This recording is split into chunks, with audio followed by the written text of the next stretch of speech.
Break के इस हिस्से में बात करेंगे खेल और जहनी सेहत के हवाले से एक ख़ास मौजू पर। और खिलाड़ियों की कारकर्दगी में जहनी सेहत का बड़ा अहम किरदार होता है और इस हवाले से आज गुफ्तगू करने के लिए हमारे साथ दो ख़वातीन मौजूद हैं।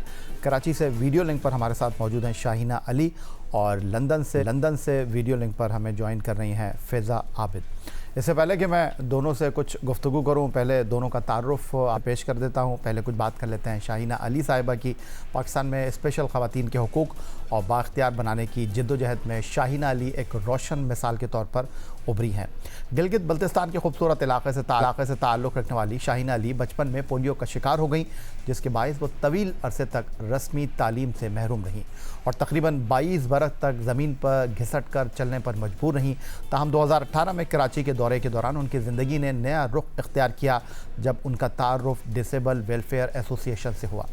यहाँ उन्हें पहली मरतबा व्हील चेयर फ़राहम की गई, जिसने उनके लिए आज़ादी और ख़ुद एतमादी के दरवाज़े खोल दिए। बाद अज़ां उन्होंने तंजीम के इंडिपेंडेंट लिविंग प्रोग्राम में तरबियत हासिल की और मुख्तलिफ महारत सीखने के बाद 2019 में डिसेबल वेलफेयर एसोसिएशन की इंतज़ामी टीम का हिस्सा बन गई। आज वो इसी इदारे के विमेन विंग के कोऑर्डिनेटर के तौर पर खिदमत सर अंजाम दे रही हैं और कराची की कच्ची आबादियों से लेकर सिंध के देही इलाकों तक स्पेशल ख़वातीन को मुतहर्रक और बाख्तियार बनाने के लिए काम कर रही हैं। वो न सिर्फ ख़वातीन को रहनुमाई और मशावरत फ़राहम करती हैं, बल्कि सरकारी और निजी इदारों में आगाही सेशंस भी मुनक़्क़िद कराती हैं। माज़ूर ख़वातीन के हुकूक़ के लिए उनकी खिदमत को आलमी सतह पर भी सराहा गया है। उन्हें 2022 में हेनरी विस्कार्डी अचीवमेंट एवार्ड से नवाजा गया, जबकि 2021 में पाकिस्तान में माज़ूर ख़वातीन के लिए आला एज़ाज़ खतीजतुल कुबरा एवार्ड भी उन्होंने हासिल किया। इसके अलावा 2023 में फ़्रांस में मुनक़्क़िद होने वाले इंटरनेशनल ओलंपिक्स 2023 और 2024 में जनूबी कोरिया में होने वाले Asia Pacific disable people organization assembly 2024 में भी वो पाकिस्तान की नुमाइंदगी कर चुकी हैं। और लंदन से हमारे साथ मौजूद है फ़िज़ा आबिद। उनका तारुफ यह है कि एक साबिक फ़र्स्ट क्लास क्रिकेटर हैं और इस्लामाबाद ख़वातीन क्रिकेट टीम की नुमाइंदगी कर चुकी हैं। उन्हें 2021 में बैनुल अक़वामी क्रिकेट कौंसिल के ख़वातीन फ्यूचर लीडर्स प्रोग्राम के पहले बैच के लिए मुंतखब किया गया। वो पाकिस्तान की पहली चेविंग स्कॉलर हैं जिन्हें स्पोर्ट्स मैनेजमेंट में MSc करने के लिए स्कॉलरशिप मिला। उन्हें ये डिग्री बरतानिया की लिफ्टबरा यूनिवर्सिटी से इम्तियाज़ी नंबरों के साथ मुकम्मल की। फ़िज़ा आबिद वो पहली मुहक्किक भी हैं जिन्होंने पाकिस्तान और बरतानिया में ख़वातीन के क्रिकेट में खिलाड़ियों की तरक्की को मुतासर करने वाले अवामिल पर तहकीक की। वो पाकिस्तान की पहली खातून स्पोर्ट्स मैनेजर हैं जिन्होंने फ़ीफ़ा वर्ल्ड कप 2022 में काम किया, जबकि पेरिस ओलंपिक 2024 के इंतज़ामी उमूर में भी वो अपनी खिदमत अंजाम दे चुकी हैं। फ़िज़ा आबिद पाकिस्तान ख़वातीन क्रिकेट टीम के साथ बतौर टीम मैनेजर भी काम कर चुके हैं। इसके अलावा पाकिस्तान सुपर लीग और पाकिस्तान क्रिकेट बोर्ड के दीगर मंसूबों का भी आप माजी में हिस्सा रही हैं। इस वक्त वो बरतानिया में लॉन टेनिस एसोसिएशन के साथ वाबस्ता हैं और आलमी शोहरत याफ्ता विंबलडन टूर्नामेंट के इंतज़ामी उमूर में खिदमत अंजाम दे रही हैं। तो दो बाहिम्मत और बहुत ही अच्छा प्रोफाइल रखने वाली ख़वातीन हमारे साथ मौजूद है। पहले हम गुफ्तगू की शुरुआत करेंगे शाहीना अली से। शाहीना, ये जो खेल और जहनी सेहत के ताल्लुक़ के हवाले से गुफ्तगू हो रही है, खिलाड़ी की कारकर्दगी में आपको क्या लगता है कि मेंटल हेल्थ किस हद तक अहमियत की हामिल है और खेल और खिलाड़ी को ये किस हद तक मुतासर कर सकती है? अस्सलाम वालेकुम sir. First of all thank you so much sir, आपने मुझे ये मौका दिया यहाँ पर बोलने के लिए। और जहाँ तक मेंटल हेल्थ की हम लोग बात करते हैं तो सर बहुत ज़्यादा ज़िंदगी का एक अहम हिस्सा होता है। जब तक आप जो है ना मेंटली तौर पे किसी चीज़ के लिए तैयार नहीं होते हैं, आपकी मेंटल हेल्थ जो है वो सही नहीं होती है, तो ये बहुत ज़्यादा एक असर होता है आपके ज़िंदगी के ऊपर, आपके खेल के ऊपर। और स्पेशली खिलाड़ियों के लिए अगर हम लोग बात करें तो उनके लिए तो बहुत ज़रूरी है कि मेंटल हेल्थ एक बहुत इंपॉर्टेंट जो है ज़िंदगी का एक अहम हिस्सा होता है। तो इसके ऊपर हमें ज़्यादा से ज़्यादा ख्याल रखना चाहिए इसका। That's wonderful. फ़िज़ा, आपकी तरफ आ जाता हूँ। खिलाड़ी से मैनेजरियल और अंजाम देने तक आपका एक बड़ा अच्छा बैकग्राउंड है। मुझे ये ज़रा बताइएगा कि खिलाड़ियों की जहनी सेहत को अगर हम बेहतर करने की बात करते हैं तो कोच और टीम मैनेजमेंट का इसमें क्या किरदार होता है, क्योंकि आप ख़ुद एक मैनेजर प्रोफाइल रखती हैं? जी अस्सलाम वालेकुम। First of all thank you for having me on the program. आपने शाहीना के साथ मुझे बुलाया, thank you, it's an honour. और जी बिल्कुल, इट्स वेरी इंपॉर्टेंट क्योंकि मैं खुद टीम मैनेजर रह चुकी हूँ। जो इन्वायरमेंट हम क्रिएट करते हैं खिलाड़ियों के लिए, even as a coach, as a team manager, as any other support staff, बहुत ज़रूरी होता है क्योंकि खिलाड़ियों के लिए इन्वायरमेंट अच्छी होना, जिस वो हेल्दी हो, पॉजिटिव हो, जिसमें वो बिल्कुल एक इंकरेजिंग स्पिरिट से खेल सकें, और on the field, of the field भी उनके माइंडसेट में इस चीज़ का बहुत असर पड़ता है। तो it's a very critical aspect of player development, और प्लेयर्स के लिए बहुत बहुत ज़रूरी है। ठीक हो गया। तो शाइना, आपने फ़िज़ा की गुफ्तगू सुनी, मुझे ज़रा ये बताइएगा, फील्ड में और फील्ड से बाहर खिलाड़ियों को बड़े दबाव का सामना करना पड़ता है। मुख्तलिफ दबाव के साथ साथ अब सोशल मीडिया और जो आपकी परफॉर्मेंस होती है उसका भी दबाव एक खिलाड़ियों को जो है उसका सामना करना पड़ता है। इस बारे में आप क्या कहेंगी? सर बिल्कुल, आजकल का जिस तरह का दौर है, आपको पता है कि सोशल मीडिया पे एक चीज़ होना बड़ा मुश्किल होता है। फिर अगर होता है तो उसको इतना ज़्यादा हाईलाइट करते हैं, लोगों को इतना ज़्यादा प्रेशर में डालते हैं, ना चाहते हुए भी बंदा जो है वो मेंटल हेल्थ का उसके बहुत ज़्यादा उसके ऊपर असर करता है। आप अगर कोई इस तरह का आपके बारे में कोई लोग बोलते हैं, या आप इस तरह के सोशल मीडिया पे अपने बारे में चीज़ें देख रहे होते हैं, तो जाहिर सी बात है आपका मेंटल हेल्थ जो होता है वो ऑटोमेटिक जो है इस तरफ जाता है कि वो एक हेल्दी इंसान की तरह वो काम नहीं करता है। हेल्दी जो चीज़ होती है वो नहीं होता है उसके अंदर। तो हमें ज़्यादा से ज़्यादा पॉजिटिव चीज़ों को देखना चाहिए, और सोशल मीडिया पे भी हम ज़्यादा से ज़्यादा जो है ना पॉजिटिव चीज़ों को जो है प्रमोट करें, पॉजिटिव चीज़ें बोलें। ये सब ज़िंदगी का हिस्सा है, जीत और हार। क्योंकि अगर कि हमारे खिलाड़ी जो होते हैं वो अच्छा परफॉर्मेंस नहीं करके भी कोई इस तरह का सिचुएशन आ भी देता है, तो उसके ऊपर इतनी ज़्यादा लोग ट्रोलिंग करते हैं, जिसकी वजह से वो लोग ऑटोमेटिकली उसमें मेंटल हेल्थ की इश्यूज आते हैं। तो एक बहुत बड़ा प्रॉब्लम होता है उनके लिए। तो हम सबका फ़र्ज़ बनता है कि हमें चाहिए कि ज़्यादा से ज़्यादा सोशल मीडिया पे भी हम पॉजिटिव चीज़ें लोगों को दिखाएं, पॉजिटिव बातें करें, पॉजिटिव वीडियोस डालें, ताकि लोगों की मेंटल हेल्थ के ऊपर असर ना हो। लेकिन फ़िज़ा, अगर मैं आपकी तरफ आऊँ तो पाकिस्तान क्रिकेट बोर्ड से दुनिया का सबसे मकबूल खेल, सबसे ज़्यादा मुल्कों में खेला जाने वाला खेल, फीफा के लिए वर्ल्ड कप जैसे इवेंट में काम करना, उसका एक अलग प्रेशर होता है। फिर पाकिस्तान सुपर लीग के सेक्रेटेरिएट में भी आप माजी में काम कर चुकी हैं, और आजकल आप लंदन में विंबलडन के साथ एसोसिएट हैं। तो हर जगह के अलग चैलेंजेस हैं, हर जगह के अलग प्रेशर्स हैं। तो अगर मैं आपको इस तनाजुर में सवाल करना चाहूँ कि ऐसे में सोशल मीडिया और खिलाड़ी, क्या कहेंगी? जी देखिए, आजकल जो दौर चल रहा है सोशल मीडिया का, इट्स नॉट नेचुरल, सच बात है। क्योंकि जो मैंने जिन इन्वायरमेंट से मैंने काम किया है, पीसीबी को ले लें, पीएसएल को ले लें, आपको पता है हम लोग कितने पैशनेट होते हैं क्रिकेट को लेके, स्पेशली ड्यूरिंग द टूर्नामेंट। तो उसमें जो स्ट्रेस आपने मैनेज करनी होती है वो नेक्स्ट लेवल होती है ऑनेस्टली। और यहाँ पे भी जिस किस्म के काम होते हैं, इट्स अ डिफरेंट चैलेंज। तो सोशल मीडिया का ऑब्वियसली वो बना ही इसलिए है कि वो डोपामिन रिलीज करता रहे, आपको रखता रहे। तो इसमें सबसे ज़रूरी होता है कि आपकी बाउंड्रीज सोशल, क्योंकि एक तो पीपल बाउंड्रीज होती हैं, एक आपकी अपनी मेंटल बाउंड्रीज होती हैं, और सोशल मीडिया से बाउंड्रीज वेरी इंपॉर्टेंट कि आप किस उसका कंस्ट्रक्टिव यूज़ है कि नहीं है, आप उसको किस तरह इस्तेमाल कर रहे हैं।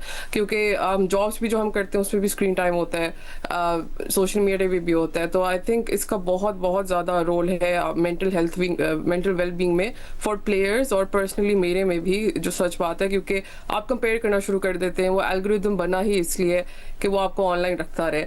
तो मेरे लिए टू बी ऑनेस्ट, मेरी इंजरी हुई थी, आई स्टॉप प्लेइंग, और जो सच बात है, I never used to believe in growth mindset, but वो एक्सपीरियंस जिसने मुझे हेल्प किया कि मैं अपना पैशन परस्यू कर सकूं, that was a life changing I would say event for me. क्योंकि मैं पहले ऑब्वियसली आपने जब खेलना होता है इतने सालों के लिए, आपको कोई गारंटी नहीं होती। तो जब मुझे नी इंजरी हुई तो मुझे अपने आप को खुद उठाना पड़ा था, but it was the passion. If I truly believe in my own vision, तो वो आपको हेल्प करती है। और आपके लिए healthy boundaries with social media is very important. आजकल तो इट्स वेरी डेंजरस, जो सच बात है। इसकी जो रिसर्च भी आ रही है कि जहन पे, आपकी ब्रेन डेवलपमेंट में, कोग्निटिव फंक्शन पे बहुत नेगेटिवली भी इफेक्ट कर सकता है। तो सोशल कंपैरिजन भी एक खिलाड़ियों को करियर्स तबाह कर देते हैं इस चीज़ पे कि वो अपनी गेम से हट के the love of the game जो होता है उसको फोकस करने के बजाय कि वाई आर यू प्लेइंग, आप कंपैरिजन में शुरू हो जाते हो कि किसकी कितने फॉलोअर्स हैं, कौन कौन कमेंट कर रहे हैं, आप लोगों के कमेंट्स एक्सेट्रा। तो इट्स वेरी इंपॉर्टेंट कि उस चीज़ को आप बिगर पिक्चर, क्योंकि why are you using social media, जैसा शाहीना ने भी बोला कि it's very important to know the purpose of social media. At the end of the day it is a business, जो सच बात है कि हम उनका टाइम और जो कंपनीज है उनको हम हेल्प कर रहे हैं पैसे कमाने में at the end of the day. And it's good to be connected but it's very important to be constructive with it. अच्छा फिजा, ये जो आपने बात की है कि एक इंजरी और इंजरी के बाद आपने ख़ुद अपने आप को लुक आफ्टर किया, बड़ा मुश्किल काम है और मुख्तलिफ़ ऑर्गेनाइजेशन के साथ आपकी एसोसिएशन जो आपके प्रोफाइल में हमने आपसे थोड़ी देर पहले अपने देखने वालों को बताया, आजकल बहुत ज़्यादा जो है वो माहिर नफ्सियात की बात हो रही है। और अगर आपको याद हो लास्ट ईयर हम एशिया कप खेल रहे थे तो वहाँ क्रिकेट बोर्ड ने एक माहिर नफ्सियात की खिदमत हासिल की और माजी में भी ऐसा होता रहा है। आजकल बाबर आज़म के हवाले से गुफ्तगू चल रही है कि उनकी जो परफॉर्मेंस ख़राब हो रही है, उनको कुछ ज़हनी तौर पर दबाव जो है वो इस परफॉर्मेंस को ख़राब करने में किरदार अदा कर रहा है। तो आपको क्या लगता है कि हमारे खिलाड़ी इस चीज़ के लिए यूज़ टू हैं? माहिर नफ्सियात तो उस वक्त काम करेगा ना जब आप रिस्पॉन्ड करेंगे। जी बिल्कुल, जो सच बात है मेरे एक्सपीरियंस से और जो मैंने भी देखा है रीसेंट परफॉर्मेंसेस पाकिस्तान की, मुझे नहीं लगता वो यूज टू हैं।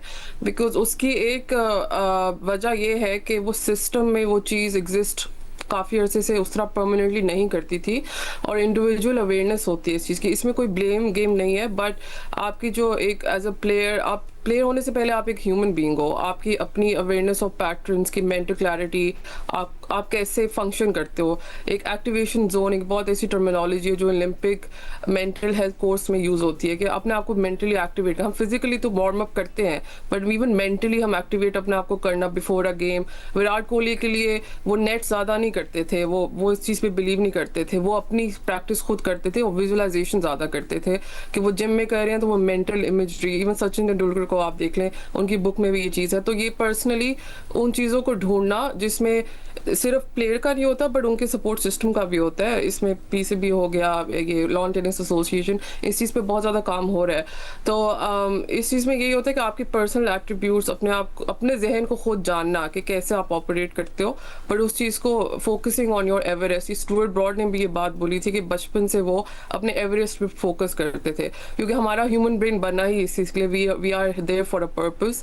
तो mentally having that clarity of the purpose. Babar Azam की obviously it's disappointing to see that और आई एम श्योर कि उन पर बहुत ज़्यादा दबाव भी होगा, बट आई थिंक जिस तरह वो रीइग्नाइट करेंगे अपना पैशन को कि his natural game, his love for the game, why did he start playing cricket, वो ऑटोमेटिकली वो चीज़ें उनके पास वापस आना शुरू हो जाएंगी। एंड मोस्ट इंपॉर्टेंट ये है कि उनके सराउंडिंग में पॉजिटिव लोग हों। System wise we need to have a trustworthy setup, जो सच बात है। इसमें साइकोलॉजिस्ट होता है, साइकाट्रिस्ट होते हैं, and not everyone needs a psychologist, जो सच बात है। Not everyone needs a counsellor, इसकी डिफरेंट चीज़ें होती हैं। तो वो कॉन्फिडेंशियलिटी शेयर करना प्लेयर्स के लिए, इस पर बहुत ज़्यादा काम की ज़रूरत है, जो सच बात है, स्पेशली पाकिस्तान में, कि वो प्लेयर्स को वो ट्रस्ट होगा, वो एक परमानेंट सिस्टम कॉन्फिडेंशियल वाला होगा तो वो शेयर कर सकेंगे। They will get to share and they will get to know about their own mind. और इसमें ये भी होता है कि आप जब अपने जहन के बारे में लर्न कर रहे होते हैं, क्योंकि मैंने भी, जो सच बात है, मैंने बुक पढ़ी थी प्रेजेंस बाय एमी करी, she is a Harvard psychologist, और मुझे रिलीजियसली, हम तो लकी हैं कि अल्लाह का शुक्र है we are born Muslims, but knowing our own religion उससे भी बहुत ज़्यादा हेल्प होता है। बिकॉज नोवाक जोकोविच को देख लें, सबको देख लें, दे talk about spirituality, the power of spirituality, there's someone bigger than us। तो वो एक mindfulness का जो concept आता है आपकी personal journey से, knowing your own mind but having that setup of psychologists, neuroscientists, तो that really helps an athlete। मेरी जो पाकिस्तान में वो वाला setup जो सोचा नहीं था, तो मुझे personal podcast वगैरह ने, TED Talk एक थी from fixed mindset to growth mindset, उस चीज़ ने मुझे बहुत help किया था। but at the end of the day what is my calling, तो मेरा इंजरी के बाद तो आई यूज्ड टू क्राई कि मैं क्रिकेट नहीं खेल सकती, लेकिन मुझे बेड से वही चीज़ उठाती थी कि I have to do something, so why not me, कि मैं क्यों नहीं कर सकती। तो उसको चैलेंज करना, it's a very tough process, जो सच बात है, but it's definitely possible to change it. Fiza, आपने बहुत सारे हवाले पेश किए, बहुत सारी मिसालें पेश की। शाहीना, अगर मैं आपकी तरफ आऊँ, आप जिन लोगों के साथ काम करती हैं, ज़िंदगी में कोई ना कोई उनके कमी है। और जिस तरह अभी आपने बताया कि आप मुख्तलिफ़ सिंध के शहरों में जाती हैं, वहाँ पर उनको लेक्चर देती हैं, वहाँ पर जो है वो सेशन एहतमाम करती हैं, तो अगर मैं आपसे ये जानने की कोशिश करूँ कि एक तो ये है कि आप किसी बेहतर खेल के साथ एसोसिएट हैं, आपको सहूलियात मिल रही हैं, लेकिन जो आप दूर दराज इलाकों में जाती हैं वहाँ तो ज़िंदगी की बुनियादी सहूलियात नहीं होती। वहाँ पर ज़हनी तौर पर ऐसे खिलाड़ियों को जिनमें अहलियत है उनको मोटिवेट करना कितना आसान और कितना मुश्किल है? सर मैं इसमें ये कहना चाहूँगी कि बज़ात खुद मैं खुद एक इस तरह की सिचुएशन से गुजरी हूँ, क्योंकि मेरी फैमिली को खुद नहीं पता था कि एक पर्सन में डिसेबिलिटी अगर किसी के घर में होता है तो उसको किस तरह ट्रीट करना चाहिए। बहुत सारे ऐसे केसेस हमारे पास रोजाना की बुनियाद पे आते हैं सर, डेली बेसिस पे हमारे पास वो केसेस आते हैं जो मैं खुद भी देखकर, अभी जैसे फिजा ने बताया कि वो जब खुद इंसान खुद हिम्मत नहीं करता है तो वो सारी चीज़ें बहुत ही मुश्किल होती हैं। जब वो खुद हिम्मत करता है, जब आपको इस तरह के ऑर्गेनाइजेशंस मिलते हैं, जब आप यहाँ पर आते हैं, जब आप अपने से ज़्यादा सीवियर डिसेबल लोगों को देखते हैं, ज़्यादा जो है ना परेशान लोगों को देखते हैं, तो फिर आपको एक मोटिवेशन अल्लाह ताला की तरफ से मिलती है कि अल्लाह ताला ने मुझे कितना कुछ दिया है। जब हम लोग इस तरह के जगहों पे जाते हैं जहाँ पे लोगों को पता ही नहीं है, उनको तो सबसे पहले डिसेबिलिटी का ही नहीं पता है कि डिसेबिलिटी अगर है तो बस ये नाकारा है, ये कुछ नहीं कर सकता है, इस तरह के वर्ड्स जो हमारी फैमिली से हमें सुनने को मिलती हैं, तो बड़ा मुश्किल होता है। पहले तो उनको फैमिलीज को ही हमें सेंसिटाइज करने में काफ़ी टाइम लगता है, सिर्फ ये समझाने के कि आपकी बेटी या आपका बेटा, आपके घर में जो भी पर्सन डिसेबल है, उनके लिए कितना अच्छा होगा अगर आप इस तरह के उनको हेल्प करेंगे, या उनकी मेंटल हेल्थ के लिए कितना ज़रूरी है इस तरह के सेशन में उनको लेके आना, उनको बिठाना, उनको बताना ये कितना ज़रूरी है। तो ये बहुत ज़्यादा मुश्किल होता है हमारे लिए। ये मुश्किल होता है सबसे पहले कि उनको फैमिली को जो है जाकर सेंसिटाइज करना, उनको बताना है कि आपकी बेटी या बेटे के अंदर जो भी डिसेबिलिटी है ये अल्लाह ताला की तरफ से एक चीज़ आई हुई है, आप इसको किस तरह ओवरकम करना है, कैसे आप जो है ना इससे निकल सकते हैं। तो ये काफ़ी मुश्किल है। और बस स्पेशली बीइंग अ वुमन, मैं कहूँगी कि वुमेन विद डिसेबिलिटीज़ के लिए तो बहुत ज़्यादा चैलेंजेस हैं। फैमिलीज एक्सेप्ट नहीं करती हैं। जब फैमिली को बड़े मुश्किल से हम सेंसिटाइज करके लेके भी आते हैं तो हमारे सोसाइटी का सिस्टम इस तरह का बना हुआ है तो उनको वो तमाम अपॉर्चुनिटीज़ नहीं मिलती हैं जो एक विदाउट डिसेबल बंदे को मिलती है।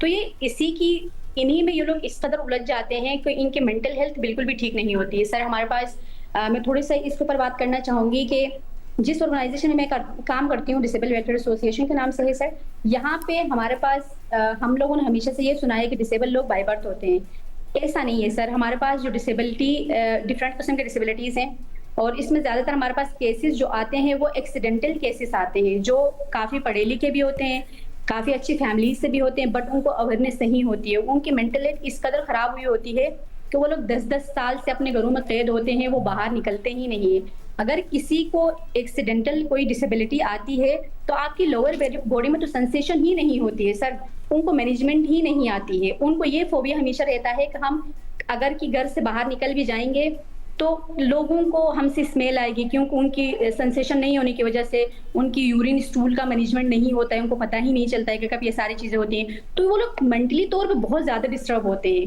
फिजिकल से ज़्यादा उनका मेंटल इस लेवल का खराब होता है कि यहाँ पर आने के बाद उनको हम लोग पीयर काउंसलिंग करते हैं। जैसा भी साइकोलॉजिस्ट की बात हो रही थी, उनको स्पेशली ले जाकर हम लोग डॉक्टर्स वगैरह को दिखा देते हैं, उनकी काउंसलिंग वगैरह करवाते हैं, तब जाकर वो लोग वापस दुनिया में आते हैं, दुनिया की तरफ आते हैं। तो एक बहुत बड़ा चैलेंज है हमारे माशरे में। स्पेशली मैं पाकिस्तान की बात करूँ सर तो बहुत ज़्यादा मुश्किल है, और लड़कियों के लिए तो मैं समझती हूँ ये ट्रिपल डिस्क्रिमिनेशन वाली बात आ जाती है। हमारी फैमिली से स्टार्ट होती है, हमारे माशरे में इस तरह का जो सिस्टम बना हुआ है, लोगों की बातें, लोगों की एटीट्यूड इस तरह का होता है। जब आप व्हीलचेयर पे भी बाहर निकलती तो आपको इस तरह की बातें सुनने को मिलती हैं, देखने को मिलती हैं। तो चाह के भी कोई भी वुमेन विद डिसेबिलिटी या पर्सन विद डिसेबिलिटी कभी नहीं चाहते कि वो बाहर निकल जाएं। बहुत अच्छा डिस्क्राइब किया शाहीना आपने। लेकिन अगर फिजा में आपकी तरफ नोवाक जोकोविच की बात की, सचिन रमेश तेंदुलकर की बात की, बाबर आजम की बात की, विराट कोहली की बात की, आपने दुनिया के टॉप एथलीट की बात की, शाहीना जो भी थोड़ी देर पहले बात कर रही थी वो तो महरूमियों की बात कर रही थी, वो तो मसाइल की बात कर रही थी, वसाइल की कमी की बात कर रही थी।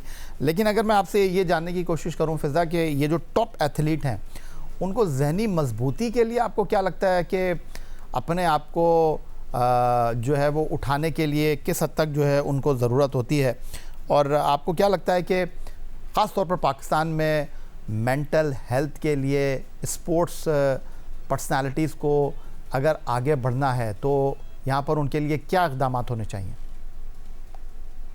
जी, बहुत अच्छा सवाल आपने पूछे। देखिए जितने भी टॉप एथलीट्स हैं उनमें एक चीज़ बहुत कॉमन होती है कि they just love the process, कि नॉट ओनली द सक्सेसेस। उनको एक तो बिलीफ इतना होता है कि हाँ ये मैंने करना है, मुझे क्रिकेट पसंद है। मुझे नोवाक जोकोविच को वो अभी भी यही कहते हैं कि I think he is the oldest player too, जैसे अभी जैक ड्रेपर से वो हारे हैं, बट अगर आप उनका रिकॉर्ड उठा के देख लें तो वो कहते हैं कि I just love hitting the ball, I just love hitting the tennis ball. तो वो इतनी सिंपल सी बात है। तो उनका लव फॉर द गेम, कि वो the craft they are involve in, Virat Kohli को देख लें, सबको देख लें, तो उसमें उनको पसंद है जो एक तो वो काम कर रहे हैं, वो जेन्युइन है उसके साथ। फिर उनको अपनी बिलीफ है अपने प्रोसेस और मेहनत पे कि अगर मैं इस पे काम करूँगा तो मुझे इसका रिजल्ट मिलेगा। उसके बाद एक बहुत इंपॉर्टेंट चीज़ आ जाती है कि इनका जो फैमिली सिस्टम, सपोर्ट सिस्टम, क्योंकि देखिए at the end of the day we are human beings, हम सोशल एनिमल्स हैं। तो इसमें आपका सिस्टम, आपके सराउंडिंग इन्वायरमेंट आ जाती है। तो पहले तो आपके अपने पे ऊपर है। और आई थिंक इसी एग्जाम्पल को लेके पाकिस्तान में इस चीज़ की बहुत कमी है। मैं अगर अपना ऑनेस्टली, मैंने अच्छा लेवल ऑफ क्रिकेट खेली, ठीक है मैं इतना लंबा नहीं खेल सकी, बट ऑनेस्टली मेरा अच्छी खासी पढ़ी लिखी सब कुछ हूँ, बट आई वॉजंट कंफर्टेबल कि मैं किसी को बोल सकूँ कि मुझे किस टाइप की इंजरी है, क्योंकि मुझे ये फियर था कि मुझे ड्रॉप कर देंगे, मुझे पता नहीं चांस मिलेगा कि नहीं मिलेगा। और मुझे ऐसे कमेंट्स भी मिले थे कि अगर क्रिकेट खेलने तो अपना दिमाग आप सीधा करो, लेकिन वो इसमें मेरी इतनी गलती नहीं थी, क्योंकि जब आपको एक इंजरी होती है आपको मेंटल ट्रॉमा होता है, वो चाहे छोटा हो या बड़ा हो। और पाकिस्तान में ऑनेस्टली इस चीज़ को अगर हमने बेहतर करना है तो पहले तो आपको दूसरे मुल्कों से सीखना पड़ेगा कि उनके सिस्टम में अगर आप किसी को जॉब दे रहे हो एज अ साइकोलॉजिस्ट या साइकाट्रिस्ट या इवन एज अ काउंसलर, क्योंकि देखें ये बहुत इंपॉर्टेंट बात है, हर किसी को सेम टाइप ऑफ पर्सन की ज़रूरत नहीं होती। कुछ लोगों को साइकोलॉजिस्ट हेल्प करेंगे, कुछ लोगों को साइकाट्रिस्ट हेल्प करेंगे, XYZ। तो उसमें तो इट्स वेरी इंपॉर्टेंट कि उस सिस्टम में एक तो इन्वेस्टमेंट हो, कोई बंदा लॉन्ग टर्म उसको स्टडी कर सके। कॉन्फिडेंशियलिटी का बहुत ज़्यादा इसमें होता है। प्लेयर्स ट्रस्ट करेंगे तो they will be able to open up. और सिर्फ इंटरनेशनल क्रिकेट ही नहीं, हम ग्रास रूट की अगर बात करें तो ये शुरू से होता है। ये शुरू से आप अवेयरनेस डालेंगे, ये 2 दिन की बात नहीं होती, ये लंबा प्रोसेस होता है। तो इसमें ऑब्वियसली एक इंडिविजुअलिटी आ जाती है, बट जितने भी इदारे हैं हमारे, फुटबॉल हो गया, क्रिकेट हो गया, टेनिस हो गया, इसमें आपको ये नॉर्मलाइज करनी पड़ेगी चीज़। जैसे एक आपको हेड कोच चाहिए क्रिकेट सिखाने के लिए, आपको इसी तरह वो लोग चाहिए नीचे वाले लेवल से, इवन के स्कूल्स में, ऑनेस्टली स्कूल्स में भी आपको चाहिए, क्योंकि आप उस चीज़ से आप सीखेंगे तो अब आपको you will get to know how you are as a person. क्योंकि अगर आप देख लें 80 ईयर ओल्ड 70 ईयर ओल्ड इतने लोग हैं जो अपने अपने दिमाग को नहीं पहचान सकते। तो ये टॉपिक ऑनेस्टली बहुत लंबा इसमें प्रोसेस होता है, और दूसरे मुल्कों से सीख के ही अगर हम सीरियसली पॉलिसीज बनाएंगे, इनको इम्प्लीमेंट करेंगे, फिर ही कोई इम्प्रूवमेंट आती है। But there is no system to be honest that exist right now in Pakistan. बात ही ख़त्म कर दी आपने फ़िज़ा, आखिर में इतनी सारी अच्छी अच्छी बातें करके। थैंक यू वेरी मच हमें ज्वाइन करने के लिए। लंदन से हमारे साथ वीडियो फ़िज़ा आबिद मौजूद थी, और कराची से वीडियो लिंक पर हमारे साथ शाहीना अली मौजूद थी। और खिलाड़ियों की ज़हनी सेहत किस तरह बेहतर होगी, इसके लिए क्या इक़दाम एसोसिएशन और फेडरेशंस को करने चाहिए, आज की हमारी पार्टिसिपेंट की गुफ्तगू आपने सुनी।